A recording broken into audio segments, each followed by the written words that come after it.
Muy bien. Bueno, bueno, en principio buenas noches a todas y todos. Creo que hay algún varón por ahí dando vueltas. Bueno, la verdad es que es para nosotras una alegría y todo un esfuerzo.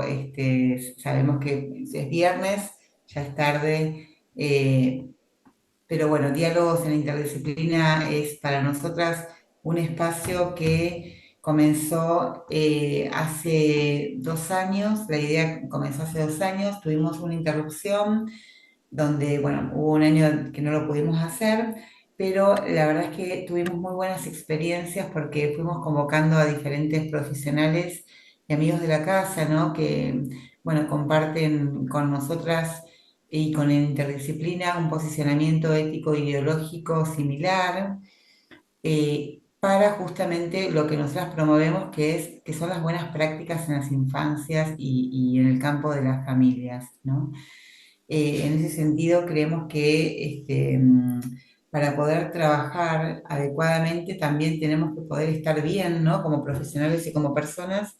Y en ese sentido, bueno, fue un poco el objetivo o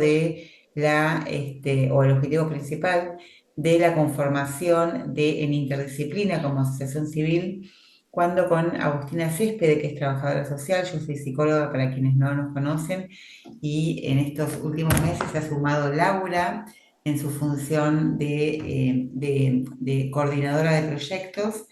Pero bueno, las cofundadoras fuimos Agustina y yo en el 2018, cuando pensamos en continuar trabajando juntas, como lo habíamos hecho en la Dirección Nacional del Registro Único de Aspirantes a Guarda del Ministerio de Justicia de la Nación, que fue ahí donde nos conocimos, de continuar trabajando juntas en la temática de adopción, pero que el trabajo que pudiésemos hacer desde mi interdisciplina fuera un trabajo cuidado, donde nos sintiéramos que podíamos trabajar libremente bajo nuestro posicionamiento ético-ideológico y cuidándonos, ¿sí? Veníamos trabajando y continuamos trabajando en instituciones, bueno, judiciales, de salud, ministeriales, donde, como en todas las instituciones, muchas veces nos encontramos, bueno, burnouteadas, maltratadas. Somos testigos de situaciones muy maltratantes para las consultantes, etcétera, y nos parecía importante poder armar, a los fines de poder sostener también los otros trabajos, un espacio de cuidado. Así que bueno, en Interdisciplina es simplemente una asociación civil que se dedica al trabajo con niños, niñas, adolescentes y familias en todas las temáticas de vulneraciones de derechos y procesos adoptivos. También damos clase en diferentes universidades y supervisamos equipos de todo el país, de Uruguay, de Chile, de España, etcétera. Equipos de instituciones de salud, judiciales, etcétera. Así que bueno, eso somos, eso es Interdisciplina Asociación Civil. Y en esta oportunidad la tenemos, bueno, a Paula Moreno. Agus, ¿querés contar un poquito de qué se trata Diálogos en Interdisciplina? Bueno, brevemente, Diálogos en Interdisciplina es un espacio abierto de encuentro una vez al mes.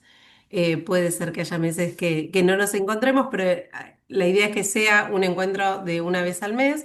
Y este año nos proponemos trabajar todo el año acercando experiencias que nos parecen creativas, innovadoras, estimulantes, que nos pueden sensibilizar en relación a las infancias, ¿sí? Al trabajo, al abordaje con niños, niñas y adolescentes. Esa es la característica de este año. Eso es lo que vamos a estar intentando sentipensar con las personas que formen parte de estas charlas. Y en ese contexto es que, como les adelantaba Ceci, invitamos a Paula Moreno y para nosotras es un honor compartir con ella esta instancia de encuentro y de diálogo. Si querés vos, Ceci, presentar a Paula y ya le damos la palabra. Dale. Bueno, Paula es psicóloga, es terapeuta infantil y familiar, es terapeuta de mindfulness y escritora de diferentes publicaciones. Hoy, bueno, seguramente compartirá su último libro, que es precioso. y ha escrito otros libros para niños y familias que, bueno, no solamente hablan de literatura, ¿no? Y se tratan de literatura hacia los niños o para los niños y adolescentes, sino que también tienen un aspecto, bueno, seguramente ella lo explicará mejor, que colabora para quienes trabajamos en el campo de las infancias a poder compartir y utilizarlo como herramientas muy útiles a la hora de, bueno, nosotros, por ejemplo, cuando acompañamos procesos adoptivos, nos usamos muchísimo los libros de ella y bueno, quienes somos terapeutas también de niños y niñas, muchas veces traemos la literatura de Paula al ámbito clínico o institucional, ¿sí?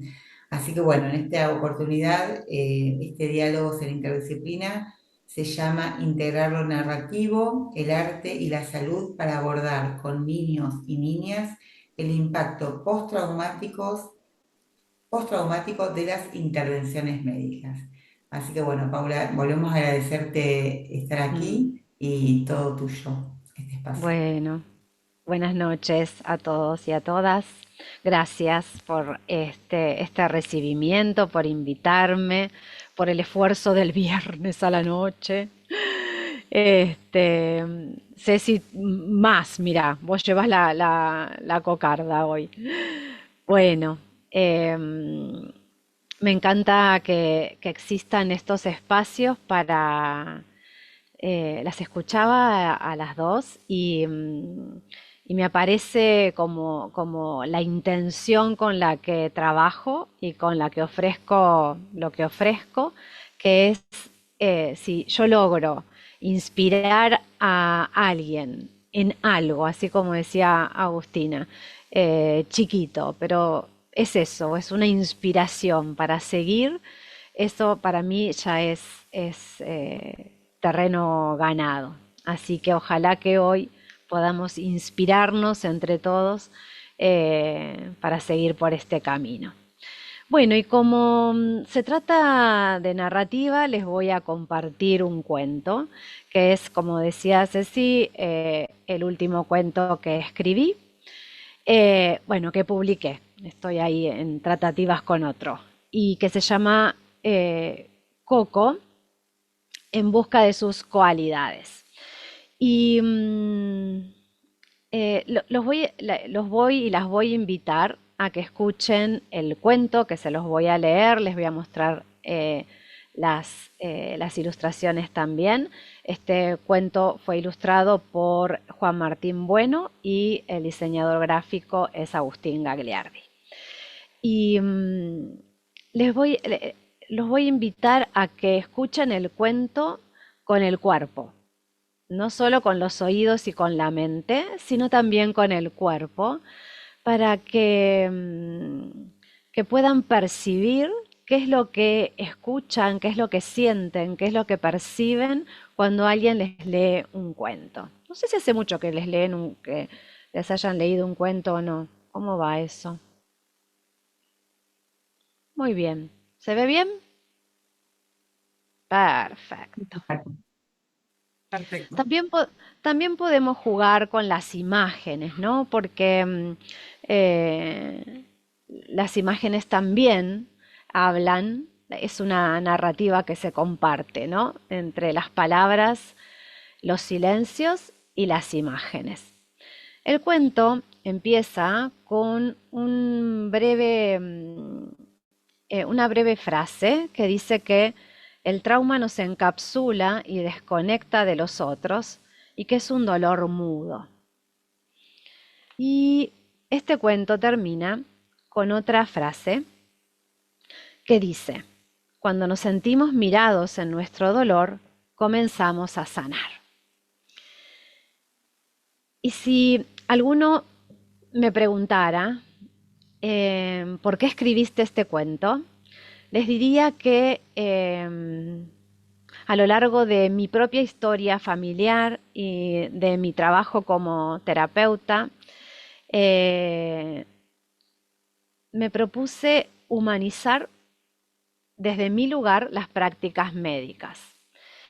Y claro, cuando digo esto uno puede pensar, pero si los médicos lo que quieren es llevar alivio, ¿no? A los niños y a esas familias y a todos los seres humanos. Y claro que es así.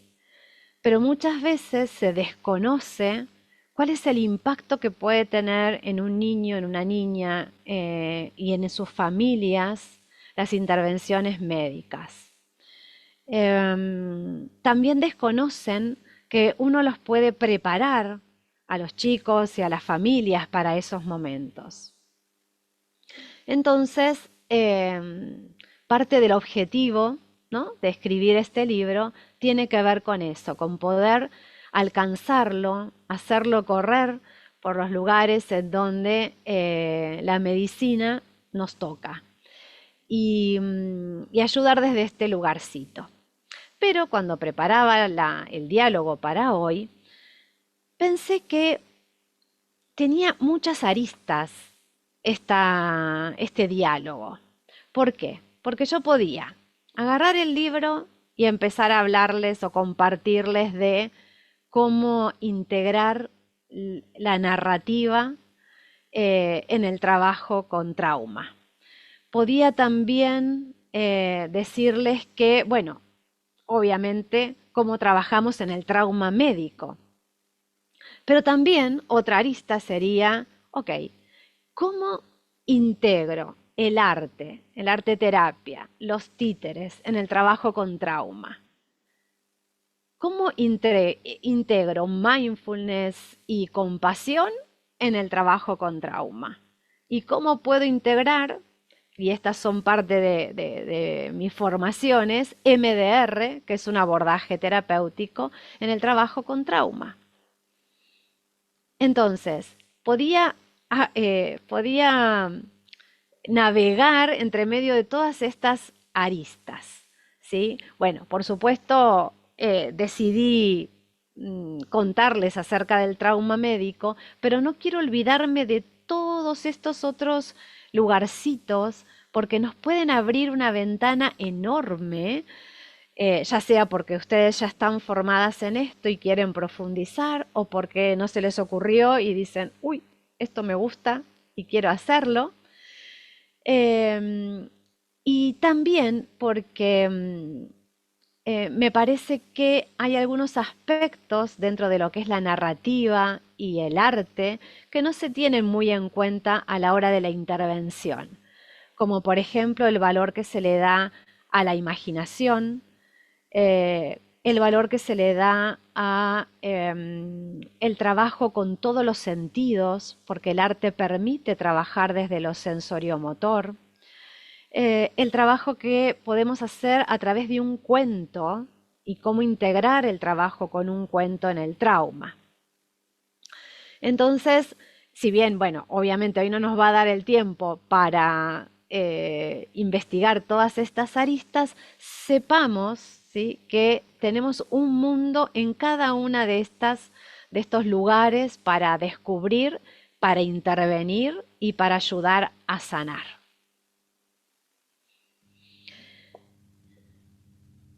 Antes de eso, antes de este slide, quería contarles que la manera en que yo empecé como a integrar esto, que para mí es como una pasión, tiene que ver con que hace muchos años me empezó a gustar la idea de aprender a narrar, aprender narración para mi trabajo clínico, ¿no? Yo no me voy a subir, bueno, sí me subo a escenarios, pero no porque sea actriz,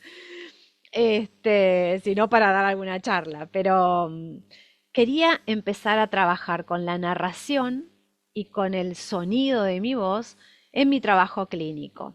Entonces la integración que empecé a encontrar en esta cuestión de los cuentos, de la poesía y del narrar, vino como de un costadito, ¿sí? Vino por el área de justamente alguien que me enseñara a narrar, alguien que me enseñara a escribir, alguien que me enseñara sobre títeres, alguien que me enseñara sobre clown, alguien que me enseñara a escribir poesía. Y entonces todas esos hilitos fueron a entramar esto que intento hacer y ofrecer. Como estamos en interdisciplina, me pareció importante también traer que cuando los niños sufren traumas relacionales, pueden además tener otras situaciones potencialmente traumáticas como pueden ser las intervenciones médicas.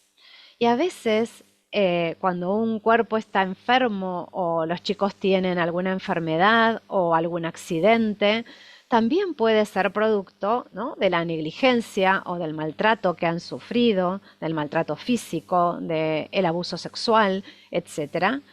Eh, con lo cual tenemos una ocurrencia en simultáneo de diferentes elementos potencialmente traumáticos. Y esto es importante tenerlo en cuenta. Por eso no los tenemos que minimizar, ¿sí? Y la mirada, así como decía Cecilia, esto de poder ofrecer una mirada particular en relación a la infancia, eh, la mirada desde la psicotraumatología para mí es muy importante. Muy importante, ¿por qué? Porque me permite tener como un paraguas muy grande respecto de lo que voy a investigar, lo que voy a encontrar en la clínica, en los diagnósticos, en el tratamiento, porque puedo evaluar el impacto del trauma en ese niño, en esa niña, en la familia, ¿sí? Y entonces me permite actuar de una manera más eficaz. ¿Por qué entonces esto de humanizar las prácticas médicas? ¿No es cierto? Porque muchas veces se confunden los síntomas que presentan los niños, no se los entiende como producto del impacto por la intervención médica, y se los tilda de maleducados, de caprichosos, o no sé, que tienen cualquier otra cosa menos el impacto de la intrusión que implica muchas de las intervenciones médicas. También, como les decía hace un ratito, me parece importantísimo poder prevenirlas. Entonces, podemos actuar antes, ¿no?, de una intervención médica, en el durante y en el después. Y no podría, de otra manera, que trabajar de manera interdisciplinaria para llevar adelante este tipo de intervenciones terapéuticas. Si yo comparo cómo trabajamos las tres personas que hicimos este libro, este cuento, se acerca muchísimo a el trabajo interdisciplinario. Ustedes saben que, bueno, no saben porque se los voy a contar, el ilustrador es un rosarino que es un grosso, esos que dicen wow. Y cuando con el diseñador, que es mi hijo, dijimos, ay, qué lindas estas ilustraciones, vamos a llamarlo, total, ¿qué puede pasar? Que nos diga que no, porque el señor ilustrador tiene un currículum muy importante. Entonces, cuando lo llamamos y le contamos el proyecto, Juan nos atendió con tanta humildad y tan dispuesto al trabajo en conjunto que no lo podíamos creer. Y esto es trabajar en interdisciplina, es trabajar con humildad, sabiendo qué lugar ocupa cada uno, pero haciendo un entramado, ¿no? Y este es el mejor trabajo para que, no sé, lo que vamos a ofrecer sea algo lindo, ¿no? Algo bueno para esos niños y esas niñas.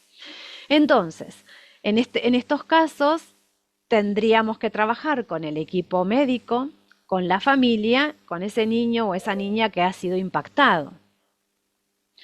Y por supuesto con nosotros mismos como efectores de salud. No siempre los médicos o los equipos médicos están dispuestos a esto, cada vez más, cada vez más. Hace muy poquito me llegó un video que me estremeció, que es un cirujano, que es el esposo de una compañera, una colega, que está en la sala de operaciones y hace una pausa compasiva antes de empezar a operar a esa persona. Y todo el equipo hace la pausa para empezar eso que van a hacer en función de esa persona que está ahí, que no es un número, es fulano de tal. Entonces, eh, creo que este caminito, ¿no? En donde tenemos que hablar con los médicos, hablar con las familias, trabajar desde la psicoeducación, explicando todos estos síntomas que pueden aparecer, miedos exacerbados, falta de seguridad interna, desborde emocional, pérdida de la alegría, de las ganas de jugar, pesadillas, ansiedad, reexperimentaciones somáticas o de conductas, desregulación fisiológica, desregulación emocional. Empezar a contarles tanto a ese niño, a la familia, como a los médicos, que esto puede ser producto de la intervención médica, que en sí misma es buena, ¿no? Nos parece que estamos hablando de esto como si fuera un peligro. No es así, pero puede afectar, ¿sí? a los niños en todas estas dimensiones. Y cuando les explicamos también a los médicos que trabajar con esto es beneficioso, ellos mismos se dan cuenta de que ese niño, una vez que se ha hecho la psicoprofilaxis, va diferente a la segunda intervención o al segundo estudio médico, y esto se hace mucho más liviano para incluso el equipo médico, no solamente para ese niño o para esa familia. Muchos médicos pueden tener temor a que si empatizan, ¿no? con el niño, con la familia, esto les puede hacer perder objetividad o puede interferir en su trabajo cuando está estudiado que es todo lo contrario, ¿sí? Entonces, estas son las áreas en las que uno podría apoyarse para este trabajo. Ahí incluí también el trabajo con la escuela, ¿no es cierto? ¿Cuáles serían las bases del tratamiento cuando evaluamos que hay un trauma por la intervención médica? Sobre todo cuando los niños tienen que ser sometidos a muchas operaciones, intervenciones que son muy intrusivas en el cuerpo, pueden estar separados de sus papás durante tiempos largos, pueden estar entubados, pueden recibir pinchazos por varios lugares. eh, la anestesia, como cuenta Coco, um, lo que nosotros tenemos que lograr es restablecer la seguridad interna y externa también. Para eso vamos a trabajar con el niño, con la familia y con el equipo médico.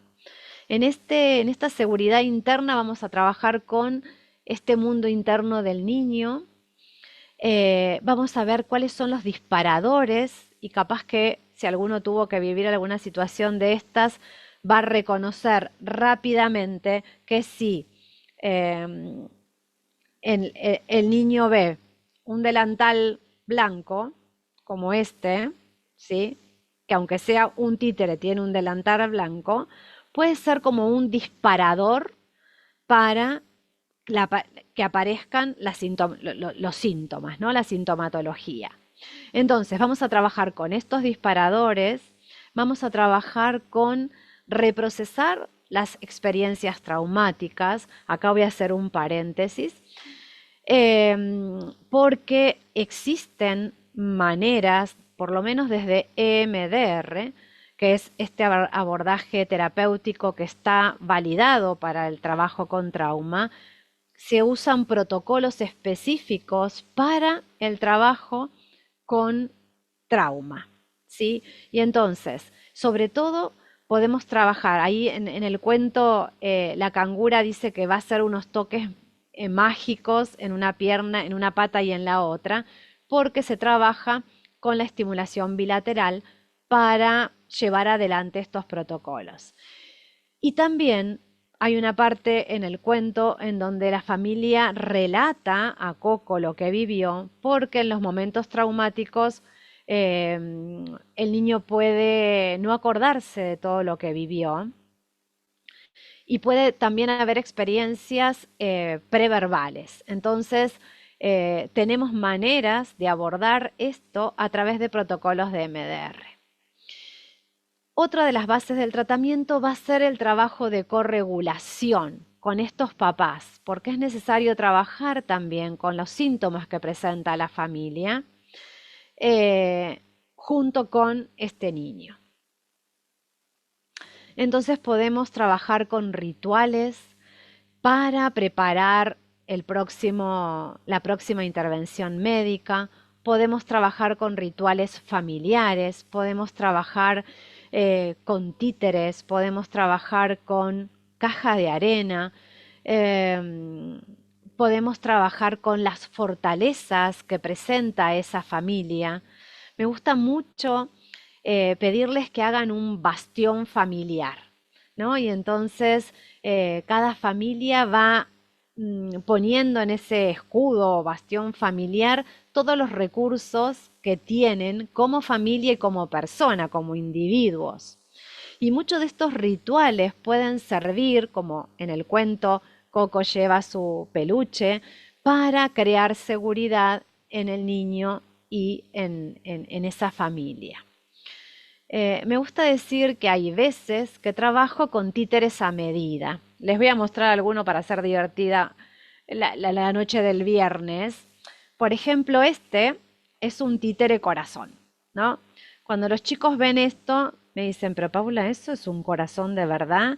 Y bueno, intenta ser un corazón de verdad, porque hay veces que me tocó trabajar con muchos niños operados del corazón y entonces junto con una titiritera con la que trabajo, creamos títeres a medida. Entonces podemos tener un corazón que ayuda a tramitar aquello que no podemos ni siquiera pronunciar, porque esto es lo que produce el trauma. Pero cuando trabajamos desde el arte, desde el cuento, desde la narrativa, permitimos que esto esté un poquitito más alejado y por lo tanto lo podemos digerir un poquito mejor. Los títeres, el cuento, la narrativa, todos los elementos que nosotros podemos trabajar con estos niños desde el arte, desde la integración, desde mindfulness, desde MDR, permite que la creatividad, la imaginación, la alegría, la vitalidad sea como nuestro objetivo de trabajo. Sobre todo esto, ¿no? Crear una nueva narrativa diferente a la traumática. La narrativa del trauma es una narrativa fragmentada, incoherente, que a veces no tiene ligazón entre el síntoma y la historia, ¿sí? Por ejemplo, esto que les contaba, ¿no? Que dice el cuento también. Hay muchos niños que no toleran el agua en la piel, producto de toda la intrusión que tuvieron en su cuerpo, pero no correlacionan con las intervenciones médicas. Entonces, crear una nueva narrativa diferente a la del trauma es un objetivo de trabajo, ¿sí? Pequeños gestos que nosotros podamos trabajar con el equipo médico hacen la gran diferencia. Muchos chicos dicen que les cambia la experiencia que el médico diga su nombre, que sonrían, que sean cuidadosos, que no hablen con palabras difíciles delante de ellos, ¿no? Que puedan ser validados en su dolor. Hay veces que los chicos pasan por experiencias terribles y uno va a pensar que lo más traumático es cuando le pincharon, pero al niño lo más traumático tal vez es cuando le tiran de la curita para sacarle la venda. Y nosotros tenemos que tener la suficiente plasticidad para escuchar esto. Esto es un trabajo del propio terapeuta, ¿sí? Por eso creo que si pudiera resumir este trabajo diría que eh, cuando nos sentimos mirados en nuestro dolor es cuando empezamos el camino de la sanación, ¿sí? Y esto puede ser poético, pero es bien bajado a la realidad, ¿no? Es bien bajado a la realidad. Yo sé que quedan como 10 minutitos, así que estoy abierta a las preguntas o a lo que quieran preguntarme. Respecto de esto, por supuesto, es un pantallazo a vuelo de pájaro, pero sí nos puede abrir, ¿no? Como les decía al principio, la posibilidad para llevarlo cada uno desde el lugar donde esté en sus trabajos y empezar como a desparramar esta cuestión, ¿no? Que en muchos lados, por suerte, se está trabajando. Bueno, cuéntenme. ¿Alguien tiene una pregunta? La verdad que es muy interesante, Paula, que además, bueno, va en coincidencia, ¿no?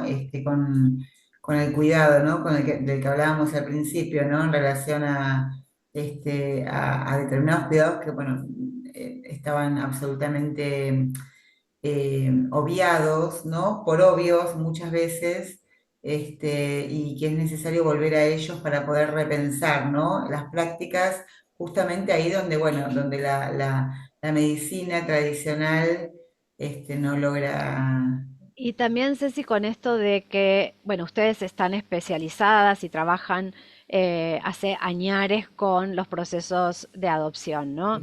Y muchas veces cuando estos niños tienen que pasar por algún procedimiento médico, em, determinadas prácticas médicas pueden despertar, pueden ser un estímulo para que aparezcan traumas previos. ¿Sí? Yo muchas veces cuento esta historia de una niñita que estaba en los principios de la integración en una familia y se le inflamó una muela, ¿no? Y entonces va a hacerse atender y el odontólogo no tiene mejor idea, que no sé por qué, como que la quiso agarrar del brazo, ¿no? O correr, bueno, no sé qué quiso hacer. Y la chiquita estalló, tuvo una reacción postraumática como para el lado de la hiperactividad, ¿no? Esto no se los expliqué porque no me dio el tiempo, ¿no? Pero los niños pueden responder para ese extremo o el de la hipoactividad, pero esta niñita respondió desde este lugar y no podían calmarla, los médicos no entendían qué le pasaba y se enojaron inclusive con la familia, cuando en realidad esto fue el estímulo, el disparador para un recuerdo postraumático en relación, esta chiquita había sido rescatada de una red de explotación sexual. Entonces, esto hay que tener como mucho cuidado. Los médicos a veces no saben de esto o, bueno, hay que explicárselos. Mm. Sí, es muy interesante, Paula, antes de seguir con las preguntas que aparecieron en el chat. eh, cómo además esto que aparece, ¿no? En esta población, ¿no? En estos niños y niñas que han tenido una vida anterior, ¿no? A la adoptiva, ¿no? Una identidad anterior a la adoptiva, cómo es importante significar, ¿no? Esta sintomatología en relación a lo que les ha pasado actualmente, pero que no pueden ser historizadas en la familia de origen, ¿no? Mm, O cuando la intervención institucional o estatal ha tomado curso, sino que es algo que aparece como desconocido, ¿no? Como extraño porque no ha sido incluido, no ha sido vivido en la familia de origen. Como también ahí está la mirada individualizada de ese niño, mm, a diferencia de otro que, bueno, tal vez se pueda incorporar, ¿no? Esa historia de traumatización en relación a lo que se conoce porque lo ha vivido en esa misma familia, ¿no? mm, Como también ahí aparece lo extraño, como, bueno, exacto. y que es importante incorporarlo, ¿no? Aunque sea extraño y desconocido a esto, ¿no? Aunque sea como pregunta para poder y que no quede, ¿no? En esta repetición traumática todo el tiempo. Sí, ¿Mm? sí, sí. ¿Lau? Traigo ahí dos preguntas que surgen. Voy a leer primero la segunda porque tiene que ver con los procesos adoptivos, entonces como para cerrar ahí ese Ujú. tema. Ana Grossi consulta cómo poder crear un relato que brinde seguridad desde el lugar de los padres de Coco Ah, cuando justo. se desconoce lo que le ha ocurrido al niño previamente, ¿no? Pensando en estos procesos adoptivos. Bueno, igual Ceci y Sí, Agustina no lo había pueden, leído. pueden contestar ustedes también. Yo voy a contestar desde mi lugar, em, trabajando en esta temática también hace un tiempo largo. Em, Siempre hay algo de historia, siempre hay algo de historia. Entonces, los papás tienen que saber que tienen el derecho, y ese niño o esa niña también, de saber sobre su historia. Entonces, siempre hay un legajo, siempre algo de historia hay. En algunos niños están los mismos hogares, hacen historia con sus fotos o guardan historia. Entonces, es importantísimo que, desde mi criterio, ayudarlos a estos papás a ¡Vamos! buscar toda esta historia, ¿no? A que no se queden con que no hay, porque siempre hay algo de historia. Así que armarla implica, y esto sí es un criterio propio, implica hacer un trabajo terapéutico con esta historia, no es así como que se la tiran encima sin poder elaborar, tanto en los papás que van a adoptar como con este niño, con esta niña, ¿no? Es un trabajo clínico artesanal, artesanal, poder ayudar a integrar y armar una narrativa diferente al trauma, ¿no? Y esto no quiere decir negar, sino todo lo contrario, ¿no? Integrar esta historia en ese niño y en la familia. Sí. Sí, No sé yo si les contesté, pensaba, pero... Paula, cuando te escuchaba, que cuando incluso hoy te escuchábamos releer Coco, ¿no?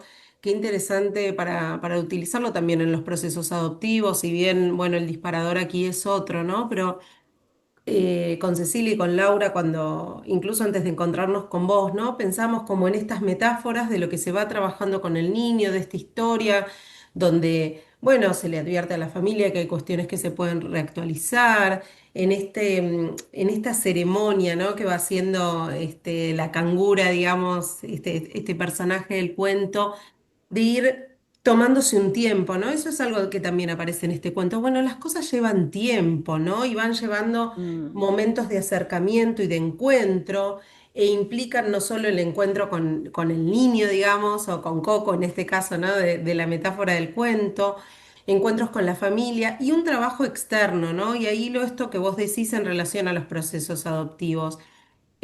Para nosotras en los procesos adoptivos hay algo que se puede, hay muchas cosas que se pueden mantener como incógnita, digamos, como misterio, como algo del extrañamiento y abrir esto, bueno, implicaría otro encuentro, ¿no? Pero también ahí coincidimos con vos que hay una búsqueda que hace el profesional en relación a reconstruir algo de esa historia. mm, Y bueno, mm, por esto pensamos en términos de continuidad identitaria, digamos, porque ese niño no inicia una nueva vida, sino que bueno, hay que también hacer ese trabajo de reconstrucción, ¿no? De lectura de un expediente, que no podemos pedírselo a la familia ni que el niño esté expuesto a eso. Eso va a requerir tiempos, va a requerir metáforas. Bueno, en el caso de nuestro, desde en Interdisciplina, nosotras trabajamos haciendo esas reconstrucciones de la historia, en otras palabras, en palabras más amables, pensando en qué tiempo se transmiten. Bueno, un poco esta cantidad de rituales que también de alguna manera nos plantea Coco, ¿no? Vos ahí deslizás muchas formas de intervención a través de estas mm. metáforas que nos parece que son súper oportunas, digamos, para pensar los procesos adoptivos y otros, ¿no? También eso. Bueno, Leticia consulta si frente a una evaluación del nivel de afectación traumática se utilizan algunas herramientas específicas y cuáles podrían ser. Para mí la mejor herramienta es la entrevista clínica, ¿no? Y que el profesional que vaya a hacer la evaluación esté formado en psicotraumatología, ¿no? Entonces, que sepa sobre síntomas disociativos, que sepa sobre el impacto traumático, que sepa sobre la gradación que puede haber entre un trastorno por estrés postraumático a un trastorno traumático del desarrollo, que tenga experiencia en el trabajo con niños, con infancias. Y si alguien quiere incluir alguna escala, creo que se pueden incluir escalas. Hay escalas de eventos traumáticos, hay escalas de disociación para niños y para adolescentes, pero que son escalas cualitativas, ¿no? Que lo que cumplen es la función de ayudarnos a investigar esos elementos de una manera más profunda. No es un número, ¿no? Que uno toma la escala y nos da un porcentaje. Creo que lo mejor es la entrevista clínica, que se hace en el caso del impacto postraumático por una intervención médica. Yo suelo tomar entrevistas con los padres o con los cuidadores, preguntando con detalle, ¿sí?, todo lo que han vivido. Y esto que el cuento trae, y también yo se los contaba, en relación a aparatología que se ha usado, tipo de intervención, sonidos, olores, ruidos del lugar, si era un hospital, si era una salita, si era un sanatorio, etcétera, para poder después trabajar con eso. Y si los médicos están accesibles, tener entrevistas con los médicos o charlas telefónicas en donde yo también rastreo todo esto.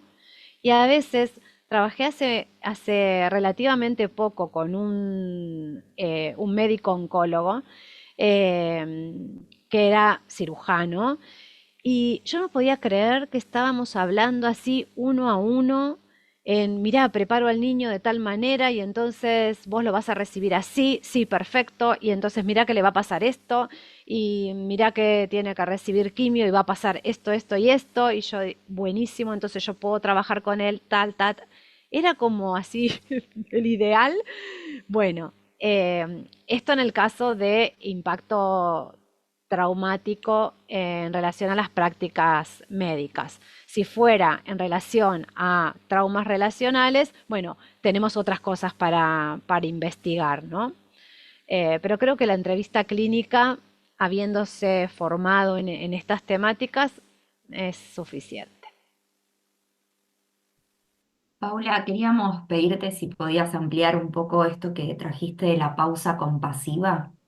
Sí, para quien no conozca, hay abordajes terapéuticos basados en mindfulness, entendiendo mindfulness como la habilidad que tiene el ser humano de estar centrado en el presente.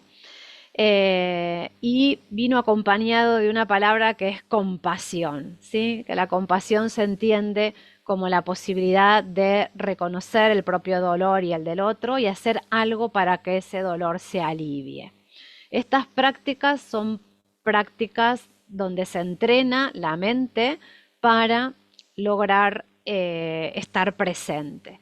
Cuando los niños o cualquier persona está traumatizada, mucho de lo que ocurre es que está tomado por el pasado. Entonces, muchas estrategias tienen que basarse en el enraizamiento. Mindfulness tiene que ver, entre otras cosas, con poder enraizarse, estar acá, ¿sí? Y poder vehiculizar el conocimiento del mundo interno. Uno puede hacer una práctica de atención plena, que eso es la traducción de mindfulness, de muchísimas maneras. Cuando yo les contaba esta pausa compasiva, lo que hizo el doctor fue pedirle al equipo que tomaran una respiración profunda, atenta, prestando atención a su cuerpo y que pensaran, que intencionaran la práctica de la cirugía, que iban a atender a, no sé cómo se llamaba el señor, Alberto, que estaba ahí, que ellos iban a usar todos sus conocimientos para sanar a Alberto que estaba esperando a ser intervenido. ¿Cómo podemos hacer para incorporar esto en nuestra práctica, además de formarnos? Yo hice como una adaptación de una teoría que se llama teoría centrada en la compasión, que es una teoría desarrollada por un psicólogo que se llama Paul Gilbert, que lo que hace es, tiene un abordaje específico en relación a diferentes problemáticas, entre ellas lo traumático. Como en niños se trabaja de una manera un poquito diferente, yo hice una adaptación con diferentes títeres. Y esto, Laura, que vos nos preguntás, de esto de la pausa compasiva, tiene que ver también con poder saber que nuestro cerebro tiene por lo menos 3 sistemas de regulación emocional, ¿sí? Yo se los voy a mostrar con mi títere del cerebro. Un sistema es el sistema de alarma, que se conoce como el sistema rojo, ¿sí? Que es el que nos lleva a la lucha o la huida. Tenemos un sistema motivacional, que es el que nos permite buscar recursos, el que nos permite generar condiciones para diferentes logros. Y por último, el sistema de calma, ¿sí? Que es el que nos lleva a la conexión social, ¿no? A poder sentirnos seguros. Cuando estos 3 sistemas no están equilibrados y predomina el rojo, ¿no?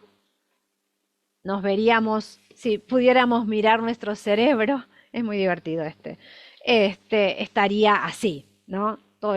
Se le llama cerebro primitivo, por eso tiene este palo. Entonces estamos así en rojo vivo. Lo que necesitamos es equilibrar estos sistemas y trabajar con el sistema de calma. Ya llegó, Laura, a la pregunta. Con mindfulness y el entrenamiento en mindfulness y compasión, donde hay determinadas prácticas de imaginería que permiten este entrenamiento, logramos que el sistema de calma se haga más fuerte y poder equilibrar los otros 2. Entonces, en definitiva, ¿qué es esto? Es un entrenamiento de nuestra mente, ¿sí? Para estar más presentes, para poder reconocer emociones, pensamientos, sensaciones físicas y generar una mirada amorosa hacia nosotros mismos y hacia los demás. Por eso viene como perfecto para trabajar con el equipo médico, con la familia, con el niño y con el terapeuta también, ¿no? O con el agente de salud. ¿Quedó claro? Sí, perfecto, muchas gracias. Si hay alguna pregunta más, tenemos tiempo para hacer una más y después cerrar. Si alguien quiere, puede abrir el micrófono.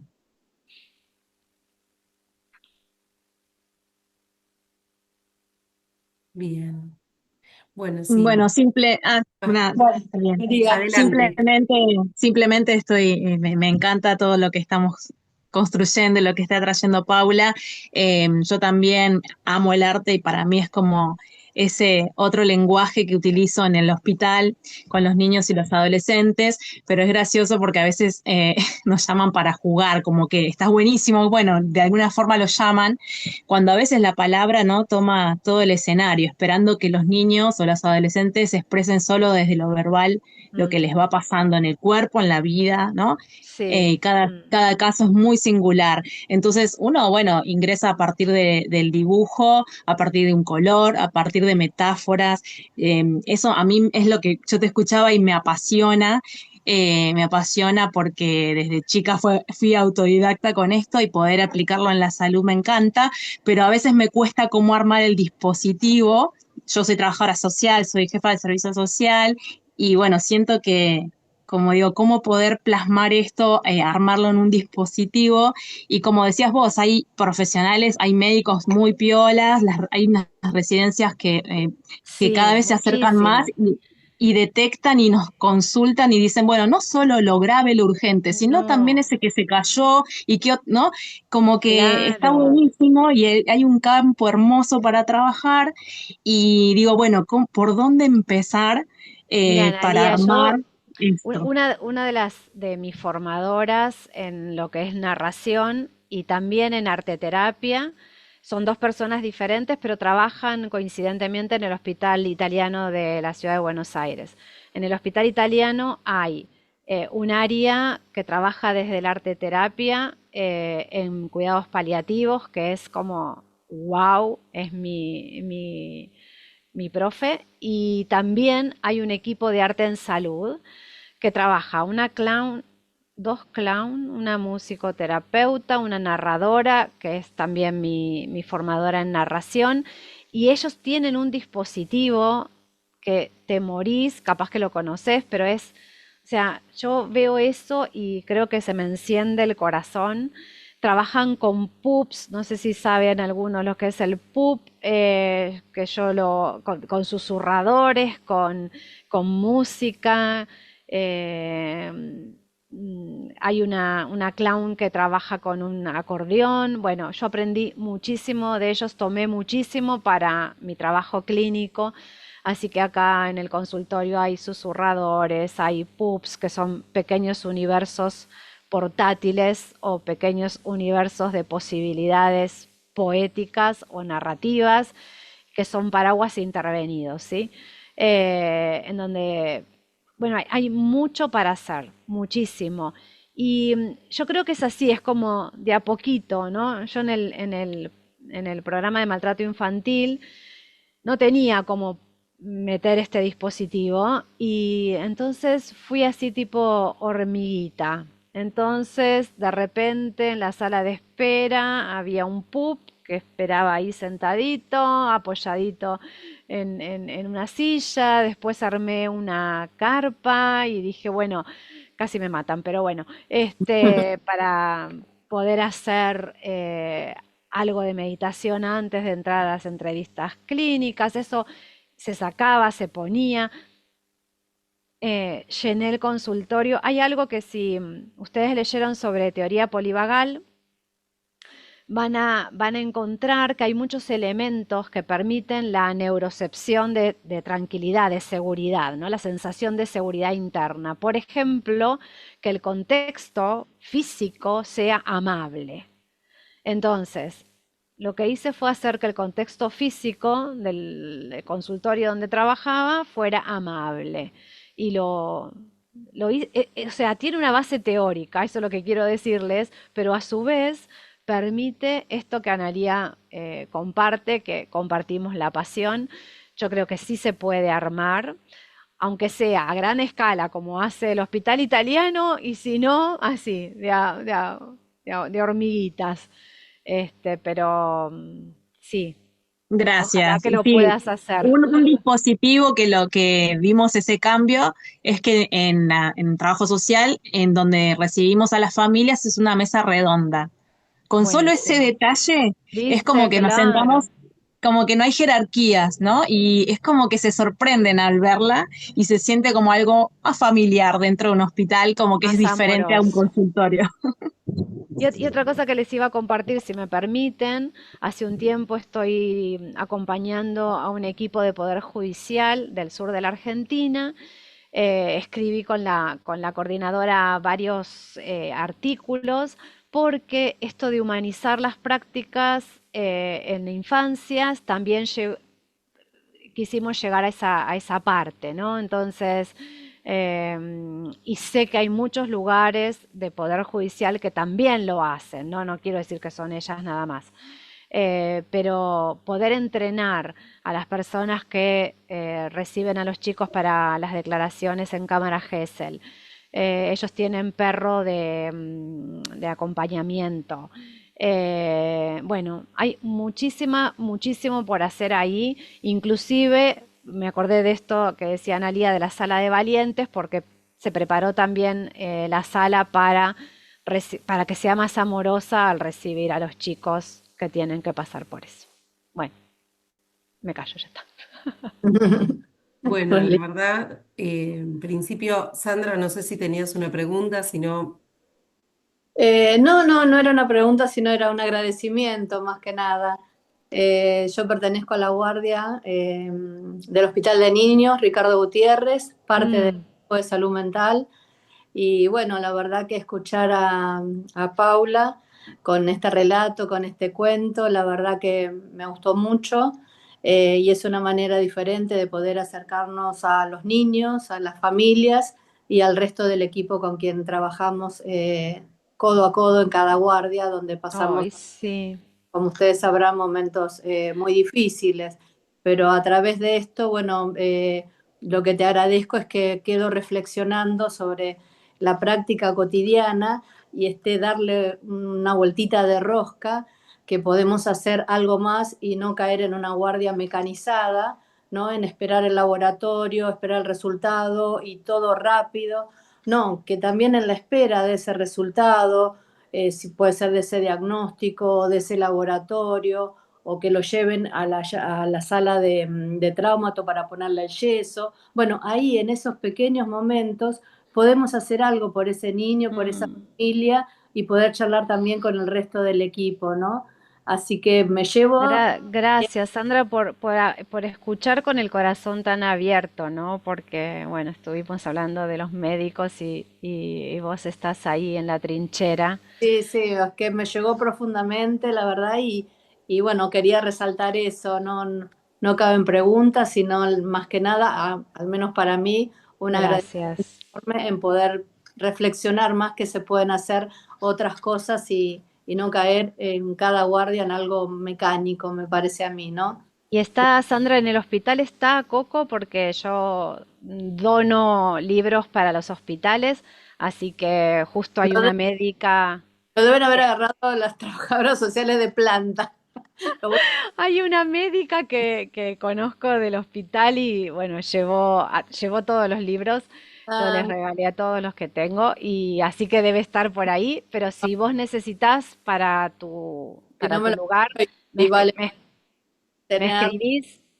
Sí, sí, muy lindo, vale la pena tenerlo y la verdad que bueno, me cambió la mente un Y, poquito, como vos decís, que uno viene cansado y todo, valió la pena porque me y voy. también saber que los equipos médicos pueden tomar talleres en relación a cómo estar presentes, porque el vuelvo a buscar un elemento para resumir, es generar esta presencia de un ser humano con otro ser humano.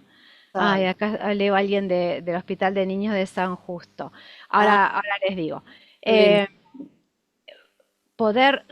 no estamos presentes si no tenemos la intención de estar presentes, es lo que dice Sandra. Y estar presentes con otro ser humano se siente en las entrañas, no se Sí, siente en ningún otro lugar. tal Es cual. mirar a los ojos, es recibir, es decir, te estoy esperando, te estoy recibiendo. Aunque la guardia es un quilombo, ¿no? Exacto. Porque es un quilombo. Mi Sí, hermana es médica, estoy en el ambiente médico también, sí, entonces es así. Sí, es un quilombo. Sin embargo, sostenerle la mirada a alguien es la diferencia. Una sonrisa es la diferencia. Es la diferencia. Yo siempre cuento algo que me pasó a mí, pero estaba en una intervención médica y me estaba muy asustada y viene el anestesista y me dice, ¿qué tal, Paula? ¿Cómo estás? El anestesista, ¿qué tal, Paula? ¿Cómo estás? O sea, yo hice así, "Shh". Fue automático. Ese señor sabía lo que hacía. Ese señor sabía lo que hacía. No vino así, a ver, dame la vena, dame esto. No, fue impresionante. O cuando acompañan a los chicos hasta la sala de operaciones, que los papás puedan estar, que puedan ir con un peluche. ¿No? Que puedan ir con un juguete. Y ustedes me van a decir, bueno, no, pero no pueden entrar a la sala de... Está bien, pero antes de entrar, ¿no? Esas cosas chiquititas que son enormes, enormes, enormes. La sonrisa, yo sé que es difícil, ¿no? Porque he trabajado con cosas terribles y sigo trabajando con cosas terribles, pero la sonrisa cambia al otro, o sea, si alguien que te recibe con una sonrisa, aunque sea un quilombo, este, qué sé yo, se siente diferente. Gracias, Sandra, y gracias quien estaba en el hospital de San Justo. Si Oh, ¿qué quiere, tal? ¿Cómo acá, estás? Julieta. Sí. Está mi mail que me pueden escribir, pmoreno2702 @gmail.com. Y Ujú. si no, a través de Interdisciplina me lo hacen llegar. Sí, claro. Bueno, en primer lugar agradecerles a todos y a todas por este momento de encuentro, de presencia profunda compartida con Paula, a vos Paula por inspirarnos. Usaste una frase que fue, se nos encendió el corazón hablando de otros profesionales y vos encendiste nuestros corazones y nos sensibilizaste para poder pensar cada uno en su espacio institucional y a esta hora y un viernes otras formas posibles. Desde ya que les hacemos el contacto con Paula, además tienen reseñados los libros de Paula. Somos muy fanáticas en Interdisciplina. Todos El los club libros de de fan. Paula están en nuestras redes y está el contacto de ella también. Y si se fijan hoy en historias, está el enlace directo al Instagram de Paula para que puedan tener también comunicación directa. Así que, bueno, gracias, Paula, Muchas gracias. nuevamente. Gracias, Paula, por estar Muchas y a gracias a todas. las tres, Laura, Gracias. Ceci, Agustina, por invitarme. Muchas gracias. Gracias a vos por tanta generosidad, Paula. Y Bueno, gracias a todos. quedamos en contacto y ya recibirán las noticias del próximo Diálogos en Interdisciplina. Que tengan un lindo fin de semana. Buen fin de Gracias. semana. Gracias. Chau, Gracias. chau.